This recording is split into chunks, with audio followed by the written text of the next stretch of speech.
Thank you for joining us on this Thursday, this time reserved for Joe Kent, Grassroots Institute of Hawaii. And Joe, always good to see you. Good morning. Oh, let me make sure we have the right, let's try this. 1, 2, 3. Can you hear me? How's that? I was just telling Joe we're trying to do some improvements, except for the host. Probably be nice if I had it together. Joe, would you mind sharing about Grassroots Institute of Hawaii, please? Sure. Well, the Grassroots Institute is a nonprofit think tank, and we're independent, so that allows us to say what we think about anyone, and we focus on the government matters normally. So we're kind of a government watchdog. And how can we connect with you? So we're at grassrootinstitute.org, or you can go to Grassroots Hawaii on Instagram. All right. Appreciate that very much. When 2 months ago, with the tragedy on Maui, you recounted of your own role in the Valley Isle, specifically Lahaina. Mm-hmm. We are 2 months later. Joe, what's top of mind with you on this story? Well, it just seems to be getting more and more complex. The problem is there's a reopening and rebuilding effort at the same time that there's a grieving effort. And those two things are colliding, both when it comes to tourism and when it comes to housing and maybe other things too.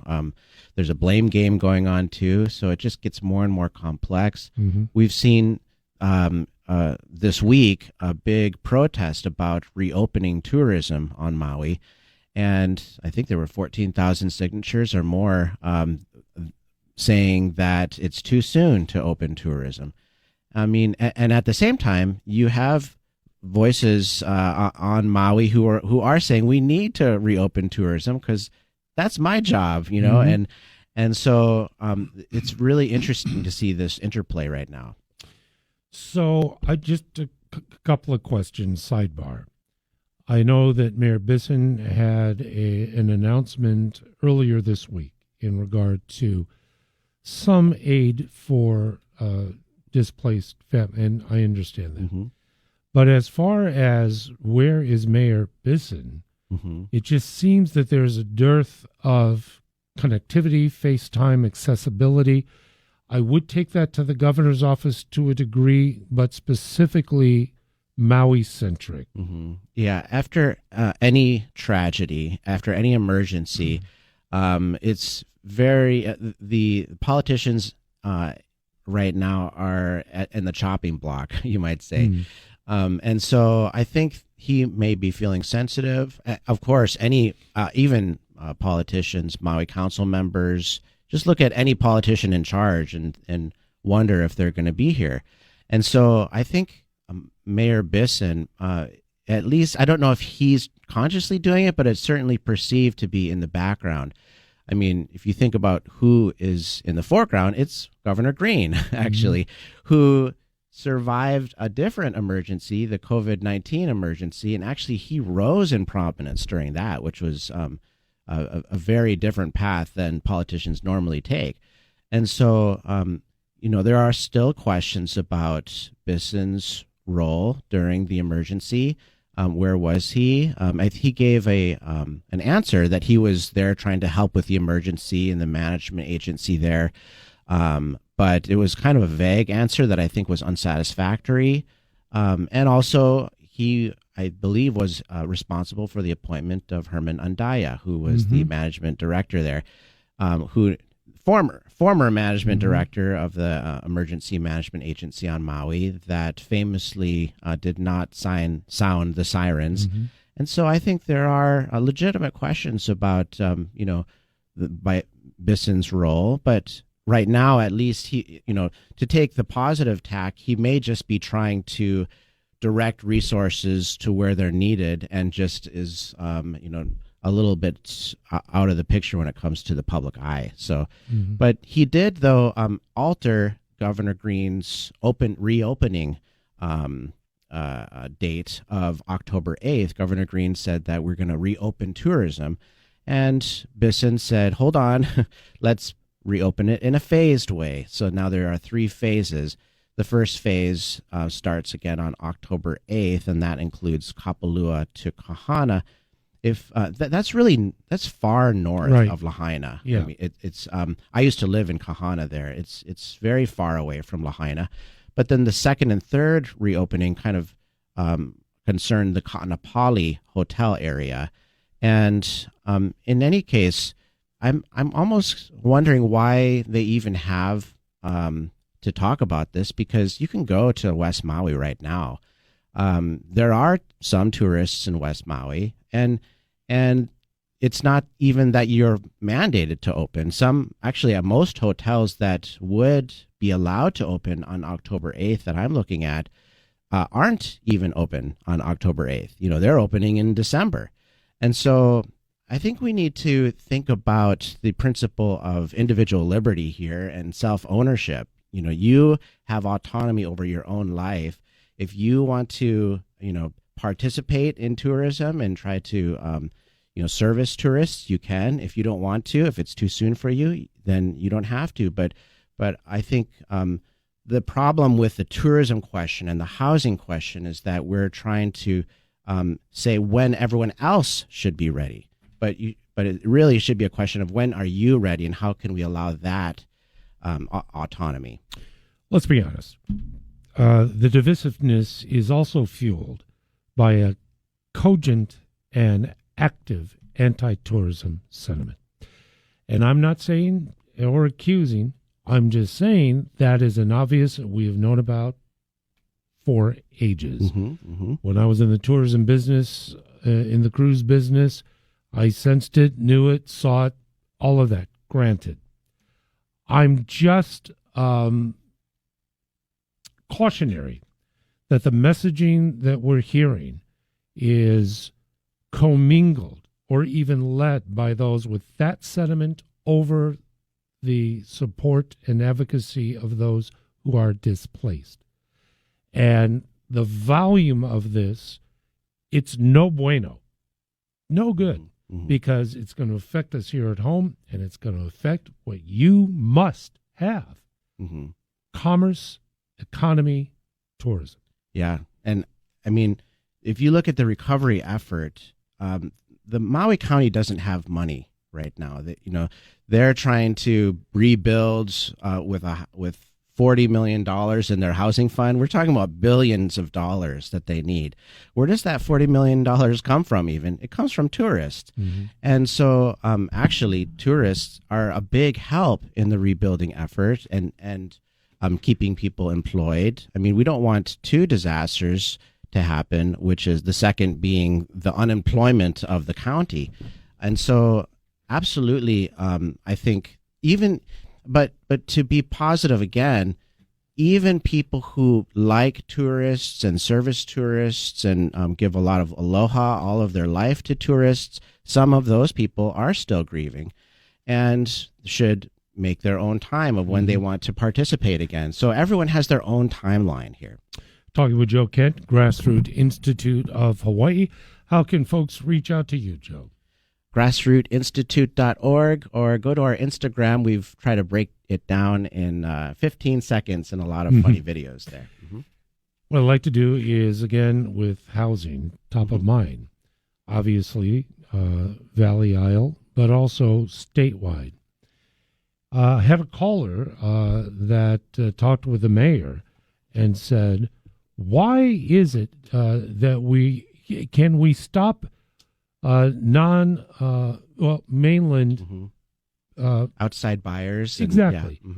And so what I'd like to know is, do you know what the percentage of home sales and or current home ownership is non-Hawaii centric? So it's about 20%. So 20% of homes that are purchased every year in Hawaii, statewide, are purchased by out-of-staters. About 2% of that is foreign buyers, meaning people outside the U.S. And so now it depends on which island, too. On Oahu, about 16% is sold to outside buyers. And on Maui, that's about 35%. So it all averages out to about 20%. But if you compare that to the rest of the nation, New Hampshire and Vermont have even higher shares of outside buyers, but they have lower home prices. And then you look at states with much lower shares of outside buyers, and they have much higher home prices. And so I don't know if there's any consistency within the data, but one problem with the outside buyer narrative is that we can't build new homes. If we build new homes, then outsiders will buy them, right? Yes, maybe some outsiders will buy 20% of them, but what about the 80% that are bought by local buyers? Yeah. And also, there are locals that have multiple properties. That's true. So that's true. That's part of the scenario. Talking with Joe Kent, can we chat a bit about utility prices and where we've been, where we are, and now with HECO, which, in my humble opinion, did a disservice with their appearance before Congress in committee testimony. But that's where are we? Well, where are we? I just looked at my electricity bill this last month, and it's about 3 times what people on the mainland are paying. We pay 3 times higher rates here in Hawaii, and I went and looked back at what that number was over time. And if you go back to the 1980s, it was 1-to-1. I mean, you can barely believe that now, but we were paying the same rates that they were paying on the mainland. That has gradually increased over time. And my question is, how much more is it going to increase? I mean, let's look at the facts. We have major lawsuits against Hawaiian Electric to the tune of maybe $3 billion.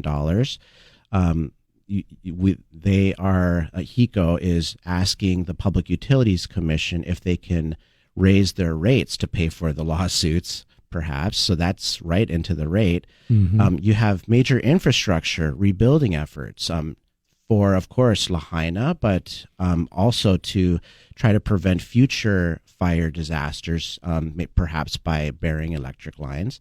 And then you have a renewable energy mandate issue, which is we've just closed last year the last coal burning plant in the islands. That might be good for the air, but it's bad for our pocketbooks because coal is much cheaper than oil right now, and typically is. And so how high are those electricity prices going to go? 4 times higher? 5 times higher?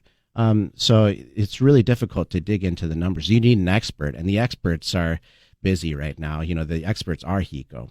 8:51 in the morning, just briefly, the clean energy mandate, not that far away. That's right. What role is that having on prices? So we are supposed to reach 100% renewable energy by the year 2045, and we're kind of ramping up as we go. That means we're closing down, like I said, the cheaper sources of energy and trying to upgrade our system to allow for the renewable sources. But the problem with renewables are they're not very reliable. Just because they're renewable doesn't mean they're reliable. And so if the wind isn't blowing or the sun isn't shining, what are you going to do? You need, batteries, right? Well, how many batteries? Well, batteries are really expensive, and it doesn't matter how many batteries you have. Even if you dotted the whole island with batteries, it wouldn't even cover one rainy day on the islands. And so then when it comes to cheaper renewable sources that are more firm, like geothermal or nuclear, those may work out on paper, but they don't work out in politics, though. Those are highly politically charged alternatives. And so the problem is we're restricting ourselves kind of like a straitjacket, and that's going to put the residents in a straitjacket when it comes to paying for all this. You revealed it right there. I mean, this in a core of this program, it's politics. Politics. The utilization of remnants of nuclear power on vessels could be utilized. Could do it. You mentioned there's wave energy. There are many alternatives. I don't know why in the world that we don't have hydrogen vehicles on the road, but we don't. because there are battles to quell and squelch by anyway, politics. So I consider that self-inflicted wounds. If we don't have an electorate or a constituency that will recognize that, demand, and have consequence, we no longer in a representative democracy.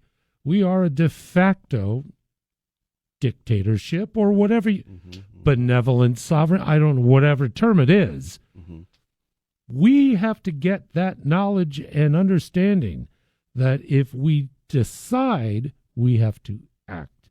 And I think even renewable advocates are recognizing these problems. I mean, ask any advocate of this renewable plan, and they'll say, actually, Joe's right about these problems. Renewable energies typically do have problems with firm power.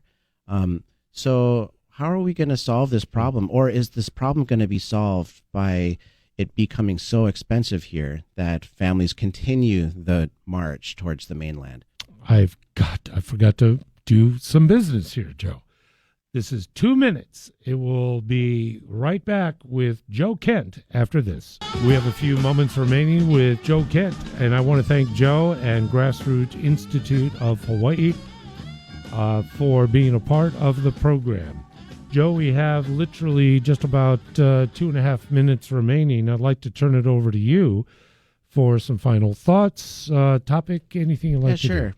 Well, in California, they just passed the Yes in God's Backyard bill, which is a funny phrase, but it just means a bill that allows churches to build housing if they want to. And, my dad is a minister on the Big Island. We lived in Honolulu there. And I remember growing up for years, the church there wanted to build affordable housing for seniors, but they couldn't get the right zoning. It was the wrong plot of land or the wrong regulation. And they tried for years and years. And, even to this day, they still haven't been able to build housing there. And I think there are a lot of churches across the state that not all churches, but some that have land that, and especially some churches that may be wondering, what to do with their land and their asset and the will of the members. And they may want to provide affordable housing or a senior center or a children's daycare or something. And they should be allowed to do that by right without having to go through this big machine that, private developers typically have to go through. And so I think it was a common sense reform in California. I'm glad it passed there. We tried to do it here. It didn't work because it died at the legislature, but who knows? Maybe this coming year will be the right. Well, if California did it, we'll do it in about 2 to 3 years. We just kind of go that way. Remind us how we can connect with Grassroots Institute of Hawaii. You can get on our email list at grassrootinstitute.org. Joe Kent, thank you so much for taking the time with us each week. Thanks, Rick.